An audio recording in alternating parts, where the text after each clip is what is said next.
আসসালামু আলাইকুম ওয়া রাহমাতুল্লাহ। সুপ্রিয় শিক্ষার্থীরা, আশা করি সবাই ভালো আছো। আজকের অনলাইন লাইভ ম্যাথ ক্লাসে উপস্থিত সবাইকে স্বাগত জানিয়ে শুরু করছি। আমরা 5.1 করতেছিলাম, এক চলক বিশিষ্ট সরল সমীকরণ এর সমাধান। তো সমাধানের যে অঙ্কগুলো আছে সেগুলো আমরা করেছি, এরপরে সমাধান সেট নির্ণয়ের অঙ্ক করেছি, সর্বশেষ আমরা শুরু করেছি সমীকরণ তৈরি করা এবং তার সমাধান করে উত্তর বের করা, এই অঙ্ক শুরু করেছি। তো সবাই একটু বইয়ের দিকে আমরা প্রথমে আসি। গতকালকে আমাকে অনেক কয়জনই করে দিয়েছে, সেটা হচ্ছে গতকালকের আগের দিন ক্লাস ছিল, 19 নম্বর অঙ্কটা করে দিয়েছে অনেকে। আমরা 17 পর্যন্ত করেছিলাম, 19 নম্বরটা করতে বলছিলাম, মনে আছে তোমাদের? হ্যাঁ, সবার মনে আছে? 19 নম্বর করতে বলছিলাম। 5600 টাকা, কিছু টাকার উপরে 5% আর কিছু টাকার উপরে 4% এই হারে বিনিয়োগ করে এই লাভে। তো টোটালটা হবে হচ্ছে 256, উত্তর 3200 আসছিল, তাই না? 3200 উত্তর আসছিল। আজকে আমরা শুরু করতেছি 20 নাম্বার থেকে। আজকে আমরা 20 নাম্বার থেকে শুরু করতেছি। 20 নাম্বার অঙ্কটা আমি পড়ে তবে বোর্ডে আসছি। একটি বালিকা বিদ্যালয়ের একটি শ্রেণী কক্ষে, আচ্ছা বিদ্যালয় হোক যেখানকার হোক, আমরা এখান থেকে মূল তথ্যটা নিয়ে আসি। একটি শ্রেণী কক্ষে প্রতি বেঞ্চে 6 জন করে যদি বসে ছাত্রী, তাহলে 2টি বেঞ্চ খালি থাকে। প্রতি বেঞ্চে 6 জন করে বসলে কি হয়? 2টি বেঞ্চ খালি থাকে। বোঝা গেছে? প্রতি বেঞ্চে 6 জন করে বসলে 2টি বেঞ্চ খালি থাকে। কিন্তু প্রতি বেঞ্চে যদি 5 জন করে ছাত্রী বসে, তাহলে 6 জন ছাত্রীকে দাঁড়িয়ে থাকতে হয়। এখন তো খালি থাকা দূরে, বেঞ্চ খালি থাকা তো দূরের কথা, সেখানে আরো 6 জনের জায়গা হয় না। বিষয়টা আবার খেয়াল করো। যতগুলো বেঞ্চ, বেঞ্চ তো কম বেশি নাই, একটা রুমের মধ্যে শ্রেণীকক্ষের রুমে যতগুলো বেঞ্চ আছে ততগুলোই আছে, বেঞ্চ কম বেশি নাই। ওই শ্রেণীর যত ছাত্ররা আছে সবাই আসার পরে বলা হলো যে সবাই তোমরা প্রতি বেঞ্চে 6 জন করে বসো। তো যতগুলো ছাত্র আছে এক একটা বেঞ্চে 6 জন 6 জন 6 জন 6 জন করে বসতে থাকলো। বসতে বসতে বসতে বসতে দেখা গেল যে 2টা বেঞ্চ ফাঁকা। 2টা বেঞ্চ বাদে সব বেঞ্চের মধ্যে সব ছাত্রীদের জায়গা হয়ে গেছে। প্রথম বিষয়টা বুঝতে পারছো? 2টা বেঞ্চ ফাঁকা, 6 জন করে বসলো, 2টা বেঞ্চ ফাঁকা।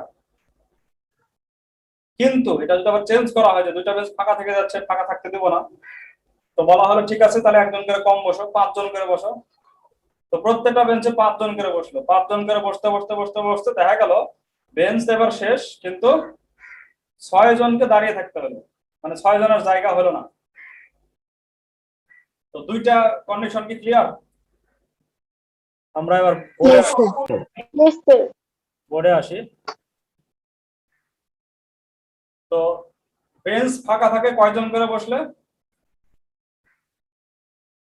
6 জন।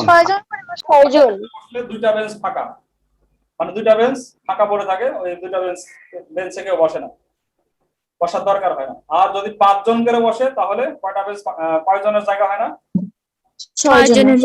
6 জনের জায়গা আছে। কোন চেয়েছে, যে বিষয়টা আমাদের কাছে চেয়েছে আমরা সেইটাকে ধরবো। আমাদের কাছে চেয়েছে বেঞ্চের সংখ্যা, তাই না? যদি বলতো যে ছাত্রী সংখ্যা, আমরা ছাত্রী সংখ্যা ধরতাম। আমাদের কাছে চেয়েছে বেঞ্চের সংখ্যা। বেঞ্চের সংখ্যা কয়টি, তাহলে আমরা ধরবো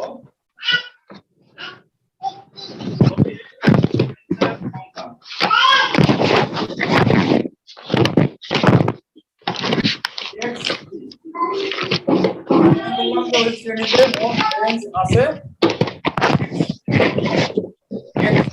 x সংখ্যক লিখতে পারি আমরা। কি লেখা কেমন লাগছে? সংখ্যক বেঞ্চ আছে। আমরা আসলে সমীকরণ গঠন করার ক্ষেত্রে অজ্ঞাত রাশিটাকে খুঁজে বের করি যে কে আসলে অজ্ঞাত। সমীকরণে মূল অজ্ঞাত বেঞ্চের সংখ্যা কয়টি, যেটা আমাদেরকে বের করতে বলছে। ছাত্রীর সংখ্যা অজ্ঞাত, কিন্তু বের করতে বলছে যেটা, সেটা আমরা অজ্ঞাত হিসেবে ধরছি। বেঞ্চের সংখ্যা আমরা ধরে নিলাম কি x। এখন আমরা আসি প্রথম ক্ষেত্রে। প্রথম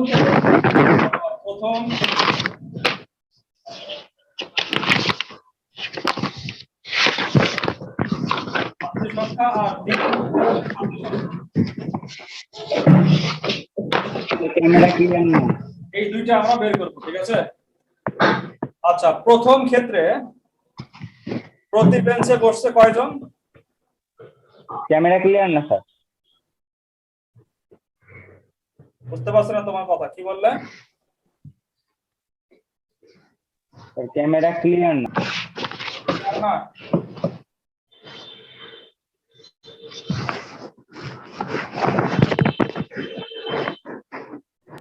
শব্দ হচ্ছে অনেক।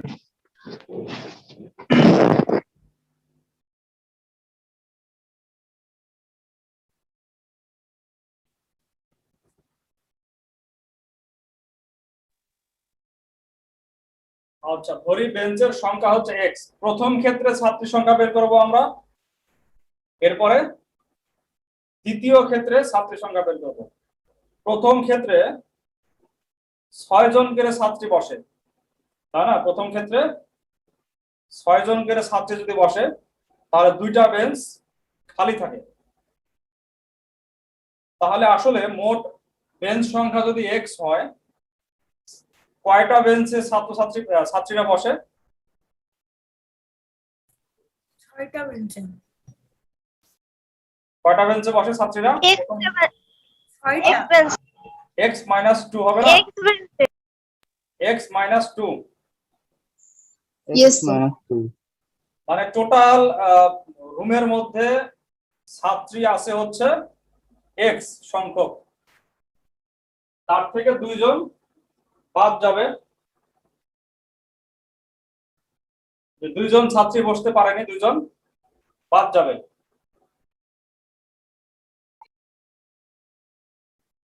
স্যার দুইজন ছাত্রী না, দুইটা বেঞ্চ খালি থাকে। দুইটা বেঞ্চ ফাঁকা, দুইটা বেঞ্চ ফাঁকা, তাহলে x থেকে 2 জন বাদ যাবে। বেঞ্চের সংখ্যা তখন হবে x মাইনাস 2, মানে যাদের যেখানে বসেছে তার সাথে প্রতি বেঞ্চে কয়জন করে বসছে? প্রতি বেঞ্চে 6 জন করে, 6 দিয়ে গুণ করতে হবে। তাহলে এতজন প্রথম ক্ষেত্রে আমরা দেখতে পাচ্ছি ছাত্রীর সংখ্যা আসছে এতজন। এবার আমরা আসি দ্বিতীয় ক্ষেত্রে।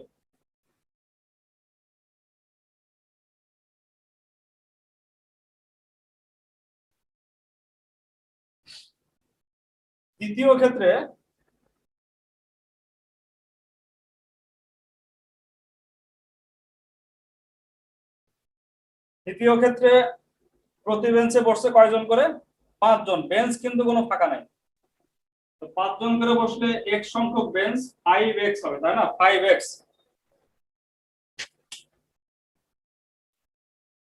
তার সাথে আরো কয়জনের জায়গা হয়নি? 6 জনের। 6 জন। প্লাস আবার 6 জন। আমি তো থেমে থেমে বললাম, এটা বোঝার বিষয় আছে খুব। প্রথম ক্ষেত্রে বেঞ্চ যেই কয়টা ছিল তার থেকে দুইটা বেঞ্চ কিন্তু ফাঁকা থেকে গেছে, এজন্য আমরা বেঞ্চটাকে কমাই দিয়েছি, যে কজন বসছে সেটা হচ্ছে x মাইনাস 2 বেঞ্চে বসছে। আর প্রত্যেকটা বেঞ্চে যেহেতু 6 জন করে বসছে, তাই 6 দিয়ে গুণ, 6 ইনটু x মাইনাস 2। তারপরে প্রতি বেঞ্চে 5 জন করে বসছে, এক্ষেত্রে বেঞ্চ ফাঁকা নাই কিন্তু ছাত্রীর জায়গা হয়নি, এজন্য 5x প্লাস 6, ঠিক আছে।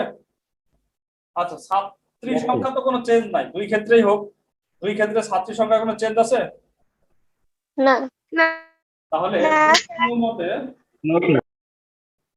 বা শর্ত মতে দিতে পারি আমরা, উভয় ক্ষেত্রে ছাত্রীর সংখ্যা একই, x minus 2 6 into 5x plus 6, দুইটা কিন্তু একই, এটা সমান, উভয় ক্ষেত্রে ছাত্রীর সংখ্যা সমান। এইটাকে সমাধান করলেই আমরা পেয়ে যাব যে কয়টা বেঞ্চ আসলে ছিল। তো 6x minus 5x equal to 6 plus 12, অতএব x equal to কত হবে? 18। 18 বুঝা গেল বিষয়টা? অঙ্ক কিন্তু একেবারে ছোট, কিন্তু এখানে বোঝার বিষয়টা ছিল বেশি।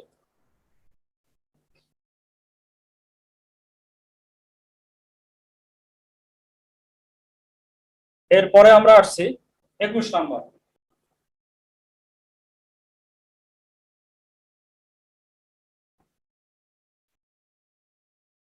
একুশ নম্বর অঙ্কটা খুব গুরুত্বপূর্ণ অঙ্ক। এটার আলোকে মানে এটার কাছাকাছি মান কিন্তু চেঞ্জ করে এখানে লঞ্চ আছে আর ওখানে স্টিমার দিয়ে একটা সৃজনশীল করা আছে। সৃজনশীলটা তোমাদের আগে দেখাই, তাহলে অঙ্কের গুরুত্ব বুঝতে পারবে। এই যে 25 নম্বরে একটি স্টিমারের যাত্রী সংখ্যা 376, আর এখানে কি বলা আছে, একটি লঞ্চের যাত্রী সংখ্যা 47। লঞ্চ ছোট, স্টিমার একটু বড়। তো দুইটা অঙ্ক পাশাপাশি অঙ্ক, একটা করলে আরেকটা সুবিধা হবে। তো সৃজনশীল যেহেতু আছে, অতএব বুঝতে পারছো কত গুরুত্বপূর্ণ। তো একটি লঞ্চের যাত্রী সংখ্যা কতজন? 47 জন মোট যাত্রী। মানে লঞ্চে মোট কয়জন আটে? 47 জন। 47 এখন এই 47 জনের মধ্যে কিছু আছে যারা ডেকে থাকে, কিছু আছে যারা কেবিনে থাকে। ডেক মানে হচ্ছে সাধারণ বসার জায়গা, যারা লঞ্চে কোনো জায়গায় গিয়েছে বেড়াতে তারা বিষয়টা বুঝতে পারবে। ডেক মানে হচ্ছে সাধারণ বসার জায়গা, আর কেবিন মানে হচ্ছে যেটা রুমের মতো ভেতরে থাকা, তবে অন্যান্য মতো এত ভালো কোয়ালিটি হয় না, রুমের মতো ভিতরে থাকা কেবিন। বুঝতে পারছো যে আলাদা একটা সেপারেট জায়গা, যেরকম ভাবে চেয়ার থাকে ইয়াতে তোমার ট্রেনে, এবং সাথে কি থাকে, শোভন চেয়ার এবং কেবিনও থাকে। লঞ্চে এরকম দুইটা কোয়ালিটি। এখন ভাড়া কি অবস্থা আছে? মাথা পিছু কেবিনের ভাড়া ডেকের ভাড়া দ্বিগুণ। বোঝা যাচ্ছে কেবিনের ভাড়া বেশি হবে। কেবিনের ভাড়া ডেকের ভাড়ার দ্বিগুণ, মানে সাধারণ জায়গায় যে বসার জায়গা সেখানের যে ভাড়া একজনের মাথা পিছু, মানে কয়জনের ভাড়া? একজনের। তো একজনের ভাড়া, একজনের কেবিনের ভাড়া একজনের ডেকের ভাড়ার দ্বিগুণ। স্যার 3 গুণ আছে। আমাদের বইতে না, দ্বিগুণই আছে। কত নাম্বার দেখছো তুমি? কি দেখো দ্বিগুণ আছে। 25 নাম্বারটা দ্বিগুণ দেখছো? আছে। তুমি 25 নাম্বারটা দেখছো। আমরা 21 নাম্বারটা আগে করতেছি, 21 পারলে তখন 25 পারবে। তো ডেকের ভাড়া দ্বিগুণ। এরপরে বলা আছে ডেকের ভাড়া আবার 30 টাকা মাথা পিছু, মানে একজনের ভাড়া 30 টাকা ডেকের। তাহলে অটোমেটিক কেবিনের ভাড়া কত হবে?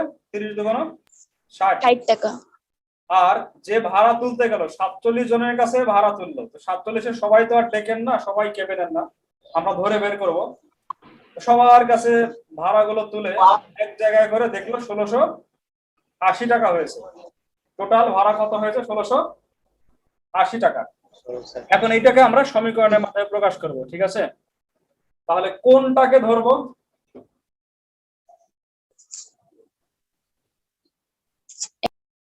যেটা আমরা যাত্রী। কেবিনের যাত্রী চাইছে, কেবিনের যাত্রীকে আমরা ধরবো। ধরি কেবিনের যাত্রী সংখ্যা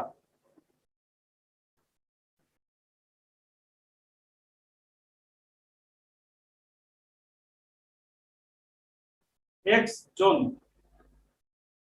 এটা আমরা ধরে নিলাম। তো যদি কেবিনের যাত্রী সংখ্যা এক্স জন হয়, আর টোটাল যাত্রী সংখ্যা কতজন? টোটাল যাত্রী সংখ্যা হচ্ছে 47 জন, মনে রাখতে হবে এটা। টোটাল যাত্রী সংখ্যা কয়জন? 47 জন। তাহলে কেবিনে যদি চলে যায় এক্স জন, 47-এর মধ্যে আর বাকি থাকে কয়জন? 47 অতএব ডেকের যাত্রী হবে 47 মাইনাস এক্স। এই অঙ্কগুলো অনেকটা যে আগের যে অঙ্কগুলো আছে সেগুলোর মতোই। যেমন মোট ছিল হচ্ছে 5600 টাকা, সেখানে কিছু টাকা যখন 4% লাগালো, তো অটোমেটিক 5600 মাইনাস এক্স টাকা গিয়ে লাগে হচ্ছে 5%। এরকম ধরনের অঙ্ক। আচ্ছা, এখন দেখো যে মাথা পিছু ভাড়াটা কতজন? মাথা পিছু মাথা পিছু ডেকের ভাড়া কত? 30 টাকা। 20 টাকা কেন? মানে এমনি চলেছে। মাথা পিছু ঠিক কেবিন আছে। ভাড়া হচ্ছে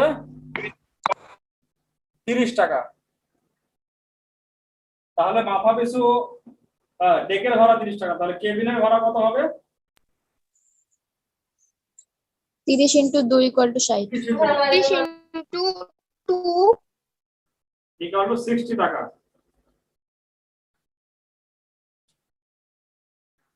একজনের মাথা পিছু মানে একজনের ভাড়া 30, তাহলে আমাদের মোট যাত্রী 47 মাইনাস এক্স।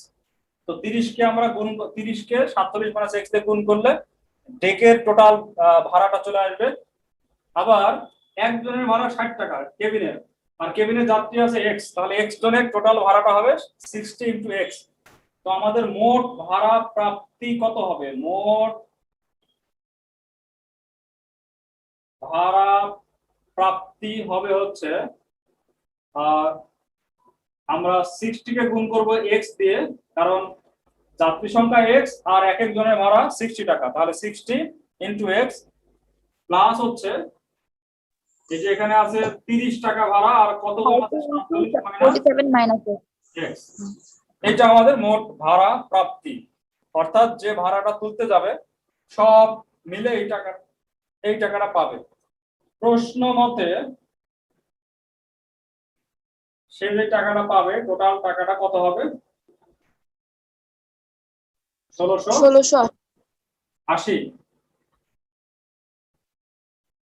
সমীকরণ চলে আসলো। এই সমীকরণটা সমাধান করলে চলে আসবে এক্স এর মান। এটা তোমরা কমপ্লিট করে ফেলবে। এখানে এক্স এর মান সম্ভবত 9 জন আসে। এই অঙ্কটা করে গেলে এক্স এর মান আসবে 9 জন।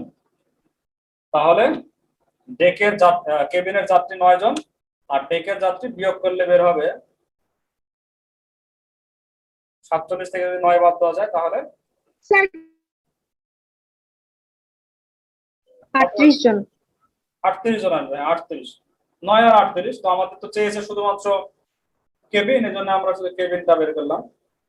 তোমরা একইভাবে কিন্তু করতে পারবে, 25 নম্বর অঙ্কটা করতে পারবে একইভাবে। 25 নম্বরটা আমি একটু দেখিয়ে দিই, তাহলে তোমরা কমপ্লিট করতে পারবে। একটি স্টিমারের যাত্রী সংখ্যা 376। এখানে যেরকম ছিল 47, ওখানে হচ্ছে 376। স্টিমার বড় জায়গা। এখানেও ডেক আছে এবং কেবিন আছে। ডেকের যাত্রী সংখ্যা কেবিনের যাত্রী সংখ্যা 3 গুণ। এখানে কিন্তু যাত্রী সংখ্যাটা 3 গুণ, ভাড়ার কথা বলা হয়নি। ভাড়ার হিসাবটা কিন্তু না, যাত্রীর হিসাব। ডেকের যাত্রী সংখ্যা কেবিনের যাত্রী সংখ্যার 3 গুণ। তাহলে আমরা যদি কেবিনের যাত্রী সংখ্যাকে এক্স ধরি, তাহলে ডেকের যাত্রী সংখ্যা কত হবে? 3x। এখন এক্স প্লাস 3x অর্থাৎ কেবিন এবং ডেকের টোটাল যাত্রী প্রশ্ন মতে এর সমান সমান হবে 376। এটা কিন্তু একটু আলাদা অঙ্ক। 376 হবে। X plus 3x equal to 376। এটা ক নম্বরের সমীকরণ গঠন হয়ে গেল। খ নম্বরে হচ্ছে ডেকের যাত্রী ও কেবিনের যাত্রী সংখ্যা নির্ণয় করো। এখানে ডেকের যাত্রীর মাথা পিছু ভাড়া দেওয়া আছে 60 টাকা, আর মোট ভাড়া প্রাপ্তি দেওয়া আছে 33,840, মানে 33,840। তো ডেকের যাত্রী আর কেবিনের যাত্রী কিন্তু আমরা যে ক নাম্বার যে সমীকরণ পেলাম সেখান থেকে পেয়ে যাব ডেকের যাত্রী এবং কেবিনের যাত্রী, যেহেতু ভাড়ার কথা বলা নাই। ক নাম্বার কেবিনের মাথা পিছু ভাড়া কত, এটা বের করতে হবে। কেবিনের মাথা পিছু ভাড়া কিন্তু ধরতে হবে। এখানে এটার মতো যে অঙ্ক করলাম সেখানে কেবিনের ভাড়াই দেওয়া নাই, কেবিনের ভাড়াটাকে ধরতে হবে। ডেকের ভাড়া দেওয়া আছে, কেবিনের ভাড়াটাকে এক্স ধরবে। বাদ বাকি সবার মান কিন্তু এখানে পাবে। এটা চেষ্টা করবে। আমি পরবর্তী অঙ্কে যাচ্ছি 22 নাম্বার। 22 নাম্বার হচ্ছে মুদ্রার অঙ্ক। 120টি 25 পয়সার মুদ্রা, যদিও এই মুদ্রাগুলো এখন ব্যবহার একেবারে মানে কম, পাওয়াই যায় না। 100 ব্যবহার হয় না, তো 25 পয়সা ব্যবহার হয় না। 120টি 25 পয়সার মুদ্রা ও 50 পয়সার মুদ্রা, দুই রকম মুদ্রা এক জায়গায় আছে, কিন্তু কোনটা কতগুলো আছে এটা আমরা জানি না। এক জায়গাতে 120টা 25 পয়সার মুদ্রা আছে আর 50 পয়সার মুদ্রা আছে। তো একজনকে বললাম যে তুমি পুরাটা গণো। সে 120টা পয়সা গণে দেখলো যে মোট হয়েছে কয় টাকা? 35 টাকা। সে নিজেও কিন্তু খেয়াল করেনি যে এখানে কয়টা কতগুলো আছে, কোন প্রকারের কতগুলো আছে সে খেয়াল করেনি। মোট আছে 120টা 25 পয়সা এবং 50 পয়সা, সব মিলে হয়েছে 35 টাকা। এখন বের করতে হবে যে কোন প্রকারের মুদ্রা কতগুলা আছে, এটা বের করতে হবে। অঙ্কগুলো কিন্তু সব একই, মোট যেহেতু আছে তাহলে একটাকে এক্স হলে আরেকটা ওই মোট থেকে বাদ যাবে।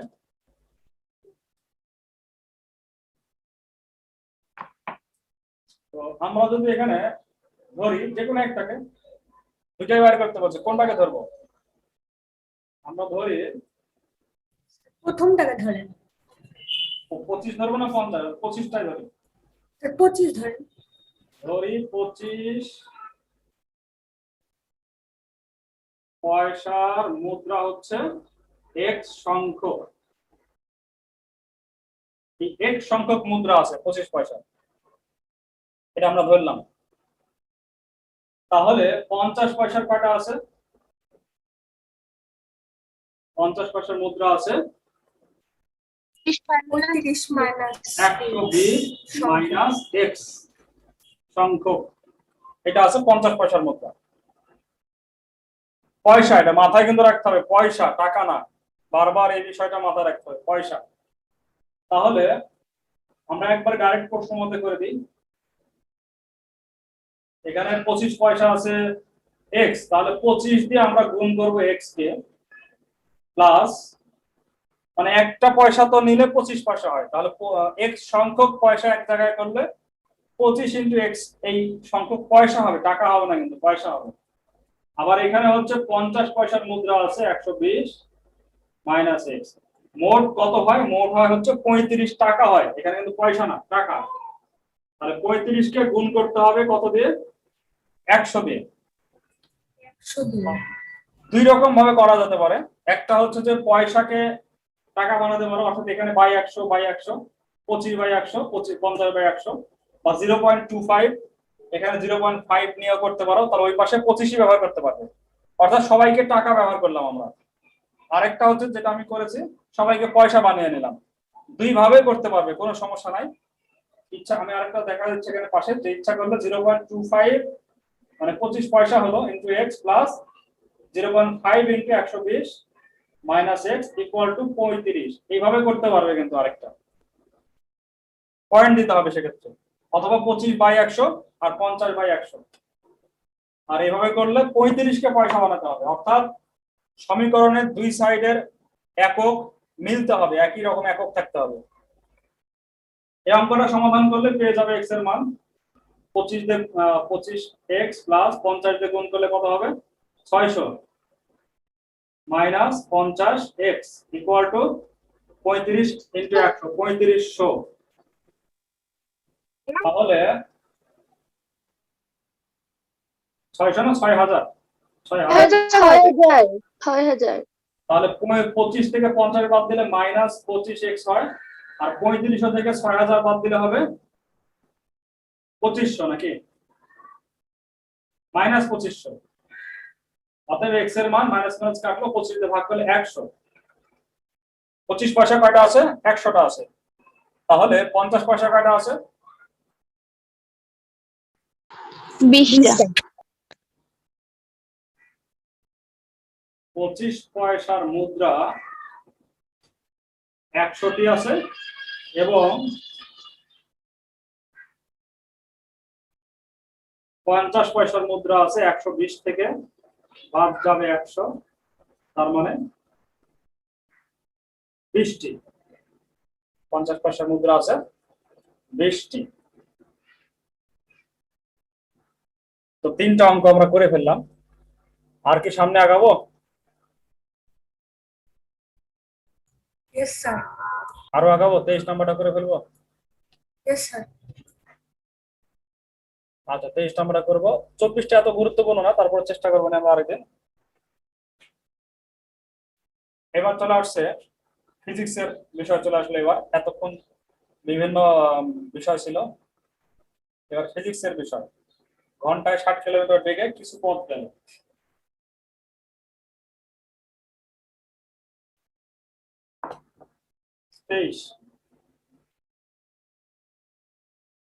তেইশ নম্বরে বলা আছে,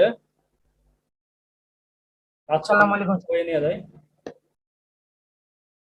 একটি গাড়ি ঘন্টায় 60 কিলোমিটার বেগে কিছু পথ গেল, কিছু পথ, মানে পথ তো অনেক যাবে, তার মধ্যে কিছু পথ গেল ঘন্টায় 60 কিলোমিটার বেগে, 1 ঘন্টায় 60 কিলোমিটার, এবং ঘন্টায় 40 কিলোমিটার বেগে অবশিষ্ট পথ অতিক্রম করলো। অবশিষ্ট পথ ঘন্টায় 40 কিলোমিটার বেগে অতিক্রম করলো। গাড়িটি মোট 5 ঘন্টাতে 240 কিলোমিটার পথ অতিক্রম করলে ঘন্টায় 60 কিলোমিটার বেগে কত দূর গিয়েছিল? ঘন্টায় 60 কিলোমিটার বেগে কত দূর গিয়েছিল সেটা আমাদেরকে বের করতে হবে।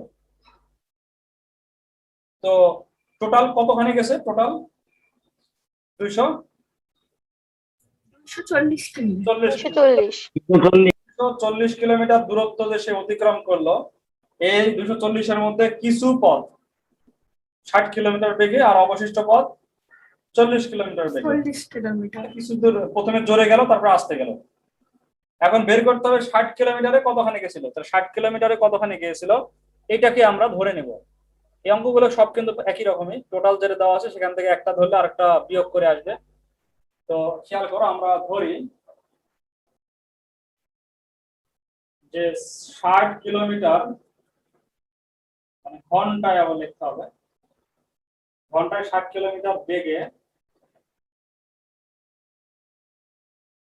গিয়েছে বা অতিক্রম, আমার জায়গা কম তাই যে গিয়েছে লিখলাম, তোমরা লিখতে পারো অতিক্রম করলো বা গেল। কতখানি গেল?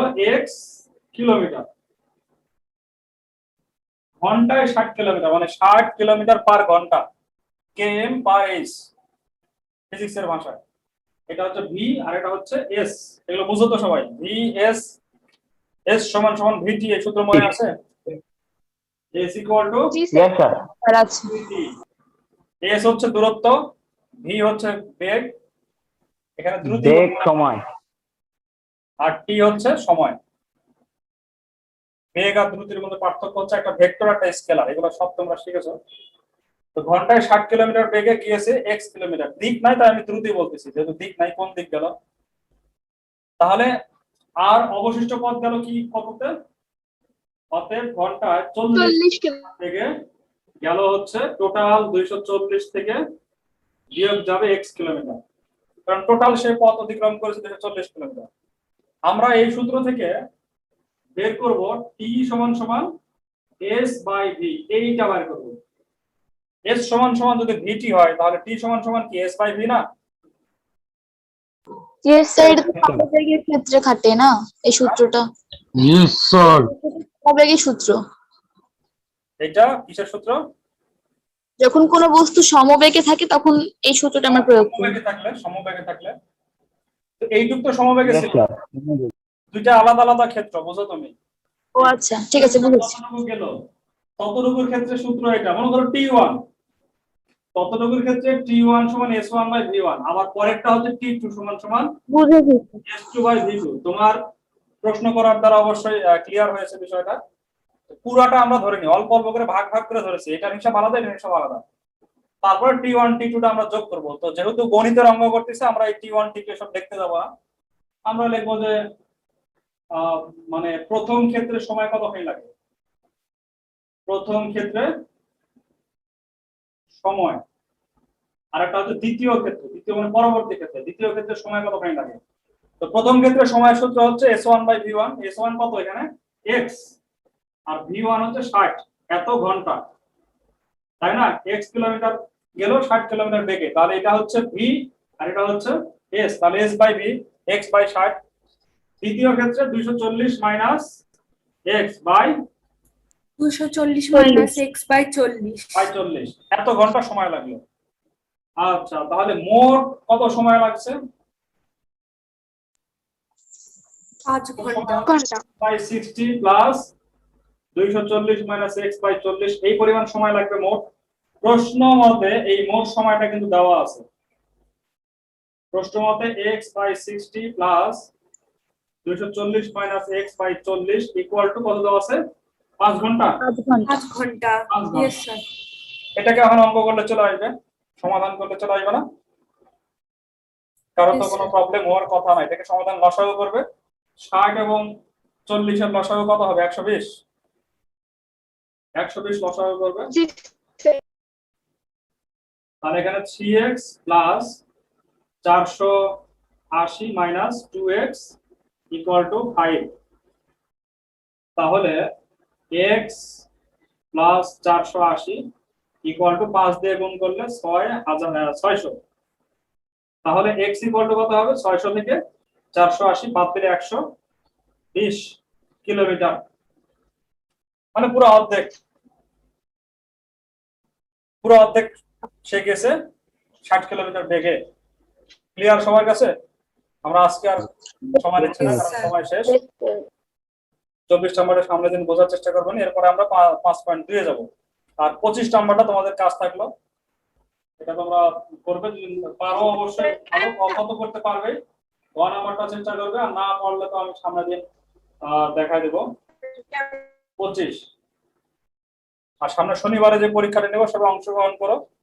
শনিবারের পরীক্ষা নবম অধ্যায়ের উপরে, মানে 9.12, বিশেষ করে 2 মানের যে অঙ্কগুলো আমরা করেছিলাম সেটার উপরে 20টা নৈবেদিক থাকবে। ঠিক আছে? আর 24 নাম্বারটা একা থেকে গেল যে,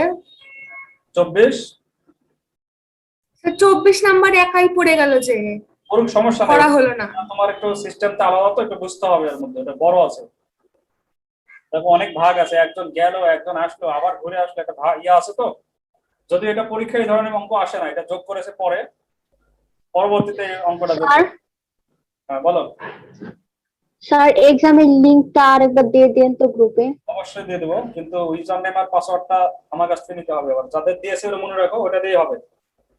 আর তোমরা পাসওয়ার্ড চেঞ্জ করে দিতে পারবে ইচ্ছা করলে, নিজেদের সিকিউরিটি। স্যার আমি এর আগে এক্সাম দিইনি, এবার প্রথম দিব, একটু গ্রুপে দিয়ে দিন। ঠিক আছে, সমস্যা নাই। ওই প্রশ্নটা পরবর্তী দিন আবার আমি এমনি দিয়ে দেবো, যারা কোনোভাবেই পরীক্ষা দিতে পারবে না আবার ওটা পিডিএফ আকারে প্রশ্নটা পাবে, তাদের কারো একেবারে হবে না, বঞ্চিত হবে না। সেখানে পরীক্ষা দিতে পারলে তাদেরকেই শুধুমাত্র ইয়াতে নিয়ে আসবে, মেরিটে নিয়ে আসবে। তো আজকে এ পর্যন্তই, সবাই ভালো থাকো, সুস্থ থাকো, এই কামনা করে শেষ করছি আজকের ক্লাস।